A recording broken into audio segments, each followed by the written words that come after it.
I smoked DMT and stepped through the mirror.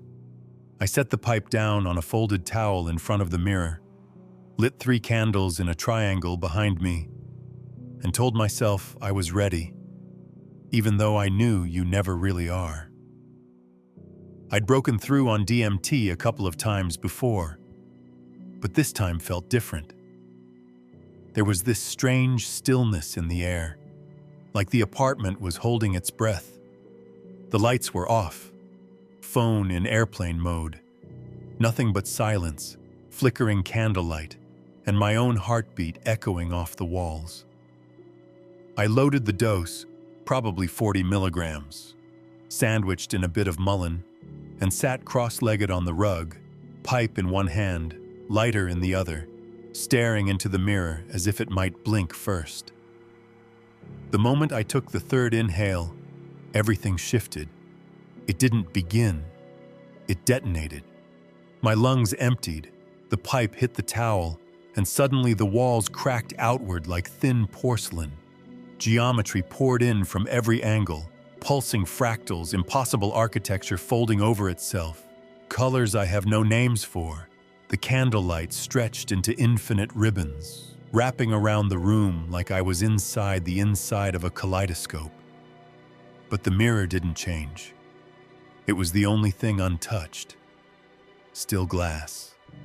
Still me. I should have looked away. But I didn't. My reflection stared back, wide-eyed, pupils huge. But it wasn't mirroring me anymore. Its breathing didn't match mine. It blinked when I didn't. I waved my hand, and it didn't move. It tilted its head, not mockingly, just slightly off-center, like it was recalibrating. The room was gone. I was still here, but the here had no floor. I floated in a corridor of humming patterns, all leading back to the mirror, and behind the mirror, a shape, something watching me through it, not from inside it, from behind it. I felt this buzzing pressure crawl up my spine, like an electric centipede threading itself into my skull. That's when the reflection smiled. Not evil, not comforting, just like it finally recognized me. And then it moved forward. It stepped out of the mirror, or through it. Or maybe I fell into it. The distinction collapsed. It stood in front of me, my height, my posture. But everything else was off.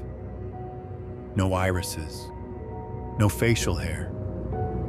Its skin shimmered like oil on water, changing color with every twitch. And it wasn't breathing. It tilted its head again and spoke, not out loud, but into me. I heard it in my bones. You were late. I tried to ask late for what, but language was no longer allowed. My thoughts flattened. Words unraveled into texture. It reached out and placed a finger on my chest, and my body exploded into light. I saw my memories shoot backward like sparks. Birthdays, faces, arguments, first kisses, second chances, all folding into one another. Then they stopped. I was in a space I don't have the words for. Something like an amphitheater made of language where everything was both thought and object. Beings floated above me. They weren't humanoid. They weren't even symmetrical. They rotated in ways my eyes couldn't track. And every time I tried to focus, I saw something else. They weren't talking. They were deciding. I was being examined, not judged, reviewed, like a product sample. The one that had stepped from the mirror hovered beside them now, gesturing. One of the beings peeled open a layer of space beside me like someone pulling back film, revealing a version of me. slumped in my living room, still holding the pipe, eyes wide open, candlelight flickering on a still face. "He won't come back," said something I didn't hear but understood. The beings considered. Another opened a different version, me as a child, hiding in a closet, crying, whispering, "I want to go home." Another peeled a layer showing me on my deathbed, old, alone, mouthing something in a language I hadn't learned yet. It was all me. It was all now. I tried to speak, to scream, to wake, but those ideas didn't exist. Then something clicked, literally, like a switch being flipped in the sky, and I felt a new presence arrive. Everything else froze. The light dimmed. A sound began, low, harmonic, like 1,000 people exhaling in unison, and from the middle of it came a single syllable. Not a word. A name. My real name. Not the one on my ID. The one I had before I was born. The one I forgot. I heard it, and for a moment, I knew everything. Why I was here.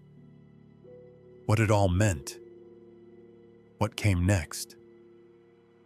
But it was too much. I tried to hold on to it, but it bled out of my memory like water through fingers. I felt myself being pushed backward, gently but firmly, out of the amphitheater, out of the geometry, through the ribboned walls, past the watching reflection, back into the room. My eyes opened. I was on the rug, face wet, chest pounding. One candle had gone out. The other two were still flickering. My pipe was on its side, contents burned out. 10 minutes had passed. I sat up slowly. My limbs shook. My breath felt like it was catching on something in my throat. I looked at the mirror. My reflection was back to normal, blinking with me, breathing with me. But there was something behind the eyes that didn't feel entirely mine. I sat there for almost an hour, just staring, trying to decide what parts of me had come back and which ones hadn't. Later that night, I checked the mirror again, just once. And for a split second, as I turned to leave, I swear it was still smiling.